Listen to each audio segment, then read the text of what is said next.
ఆశ్చర్యం ఏమిటంటే ఎవరికైనా సంతానం కలగకపోతే చెప్పేటటువంటి సాధారణమైనటువంటి దోషం కూడా సుబ్రహ్మణ్య సంబంధమైనటువంటి దోషాన్ని చెప్తారు.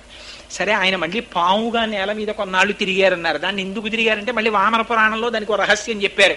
ఇది ఒకసారి బ్రహ్మగారిని అధిక్షేపించారు, అందుకని కొన్నాళ్ళు బాధపడడానికి పావుగా భూమి మీద ఉన్నారని.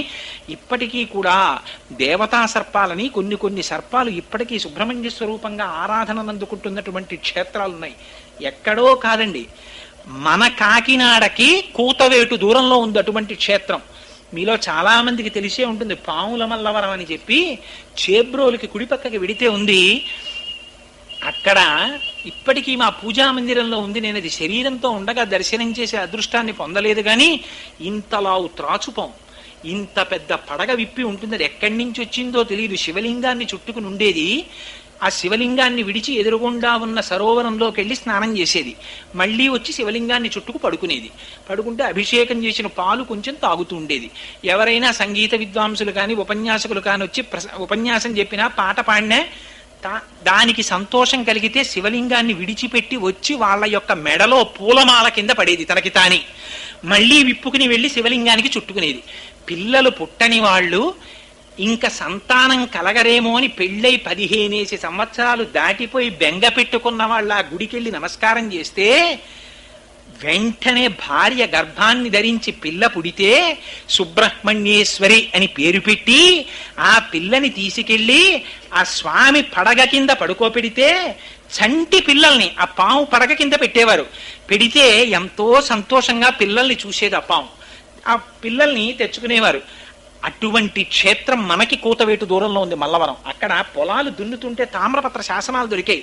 నేను ట్రస్టీ గారు ఇవాళ వాళ్ళ బంధువులు ఇక్కడికి వచ్చారో లేరో నాకు తెలియదు, కానీ ఆ తామ్రపత్ర శాసనాలు అవి అక్కడ మ్యూజియం లాంటి గది ఒకటి కట్టి పెట్టి ఒకసారి నేను అక్కడ ప్రసంగం చేయడానికి వెళ్ళాను.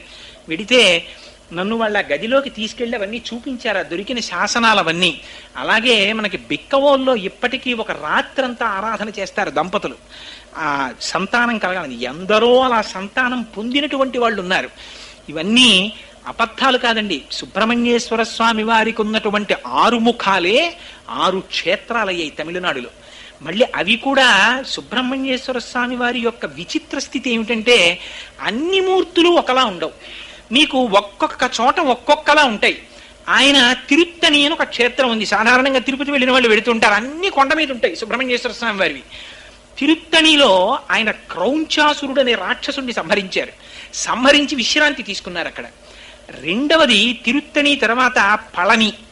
ఆ పళని దగ్గరికి వెళ్ళేటప్పటికి దండాయుధపాణి అంటారు. చేతిలో ఒక కర్ణ పట్టుకుని యుక్తకేశుడై ఆ శిరస్సు మీద రోమాలు లేకుండా కేశములు లేకుండా ఓ గోచి ఒకటి పెట్టుకుని ఉంటారు. అదే స్వరూపం రమణ మహర్షిది. పళనిలో దండాయుధపాణిగా ఉంటారు. మూడవది ఆ తిరుచెందూర్ అని సముద్రం దగ్గర ఉంది. ఆ కన్యాకుమారి వెళ్ళినటువంటి వాళ్ళు వెడుతూ ఉంటారు. ఆ తిరుచెందూరులో ఉన్నటువంటి స్వామి సముద్రం వంక చూస్తుంటారు. అక్కడే మామిడి చెట్టు రూపంలో వచ్చినటువంటి పద్మాసురుడు అనే రాక్షసుడిని సంహరించి 2 ముక్కలుగా రాక్షసుడు కోడుకుంటే ఒకటి కుక్కుటంగా ఒకటి నెమలిగా తీసుకున్నారు అని పురాణం చెప్తుంది. అక్కడ నుంచి సంసార సముద్రంలో పెరిగినటువంటి కెరటం సముద్రంలోనే పడినట్టుగా ఆత్మ చైతన్యాన్ని ఆత్మజ్ఞానాన్ని ఇస్తారు తిరుచెందూరు వెళ్ళిన వాళ్ళకి. నాలుగవది తిరుప్పకుండ్రం అని చెప్పి ఒక క్షేత్రం ఉంది మధురైకి దగ్గరలో. ఎంత ఆశ్చర్యం అంటే నాకు అసలు ఆ క్షేత్రం ఉన్నట్టు తెలియదు. నేను మధురై వెడితే ఎవరో చెప్పారు నాకు వెళ్ళండి అని. సరే, ఆ క్షేత్రానికి వెళ్ళాను. ఎంత విచిత్రం జరిగిందంటే ఆ రోజునే సుబ్రహ్మణ్యేశ్వర స్వామి వారి కళ్యాణం జరిగిన రోజుట. అక్కడ అలాంటి రోజున అక్కడ కొండ మీదకి దేవాలయంలోకి ఎవరైనా విడితే తన దగ్గర పరుసులో ఉన్న డబ్బులు తీసి తన కుటుంబ సభ్యులందరికీ ఇస్తారట. ఆ రోజున అలా సుబ్రహ్మణ్యేశ్వర స్వామి వారి క్షేత్రంలో తన కుటుంబ సభ్యులకి కానుకనిస్తే వాడి ఊపిరి పోయే వరకు వాడి పరుసులోంచి తీసి కానుకలు ఇవ్వగలిగినటువంటి ఆర్థిక పరిపుష్టి వాడికి ఉంటుందిట. అంత శక్తి ఆ క్షేత్రానికి ఉందిట. భగవానుడు నన్ను తీసుకెళ్ళి అలా ఇప్పించాడు నాతోటి. అలా అనుకోకుండా వెళ్ళాను నేను. అందుకని తిరుప్పకుండ్రం అన్నది ఒక క్షేత్రం. అలాగే స్వామిమలై అని ఒక క్షేత్రం ఉంది. స్వామిమలై అపారమైన జ్ఞానం. అక్కడ ప్రణవ రహస్యాల్ని పరమశివుడికి చెప్పారు ఆయన. తండ్రి ఎవరి చేతిలో ఓడిపోవాలని కోరుకుంటాడో తెలుసా అండి? కొడుకు చేతిలో ఓడిపోవాలనుకుంటాడు.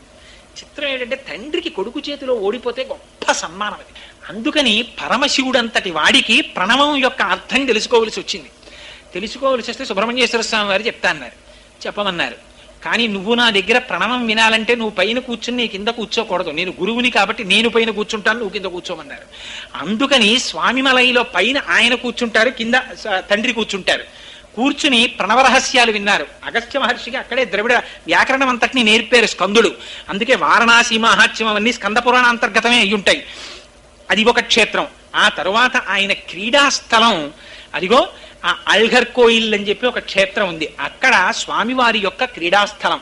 ఈ 6 ముఖాలు ఇప్పటికీ కూడా శంకరుల యొక్క సాంప్రదాయంలో పీఠాధిపత్యం స్వీకరించేటటువంటి వారు సర్వసాధారణంగా ఈ 6 ముఖాలుగా ఉన్న సుబ్రహ్మణ్య క్షేత్రాల్ని ముందు పాదచారులై వెళ్ళి దర్శనం చేస్తుంటారు. సాధారణంగా దర్శనం చేసి వస్తుంటారు.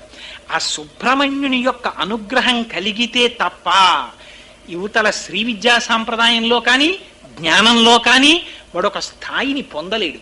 తమిళనాట అందుకే విశేషమైన సుబ్రహ్మణ్యారాధన చేస్తారు.